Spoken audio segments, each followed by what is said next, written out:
কি ভেবেছেন দৌড় প্রতিযোগিতা? মোটেও না।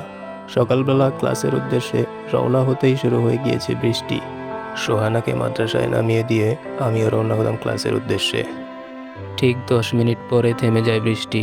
বৃষ্টির পরে স্নিগ্ধ বাতাস, ভেজা মাটির ঘ্রাণ আর নীরব প্রকৃতি মনকে শান্তিতে ভরিয়ে তোলে।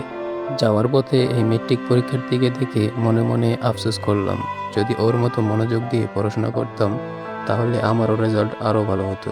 কাচারির এই চত্বরে ভাস্কর্য নির্মাণ করা হয়েছিল মুক্তিযুদ্ধের স্মৃতিকে স্মরণীয় করে রাখতে, এবং একটু সামনে রয়েছে 52 ভাষা আন্দোলনের জীবন্ত স্মারক মুন্সিগঞ্জ কেন্দ্রীয় শহীদ মিনার। দেখতে দেখতে চলে আসলাম আমার গন্তব্য স্থানে।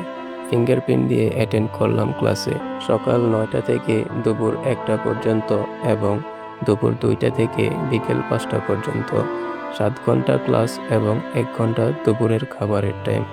এখানে সকালের নাস্তা, দুপুরের খাবার এবং বিকেলেও নাস্তা প্রোভাইড করা হয় সম্পূর্ণ সরকারি অর্থায়নে। পাশাপাশি রয়েছে প্রতিদিনের যাতায়াত ভাতা। বিকেল 5টায় ক্লাস শেষে ফিঙ্গারপ্রিন্ট দিয়ে আবার বেরিয়ে পড়লাম বাড়ির উদ্দেশ্যে।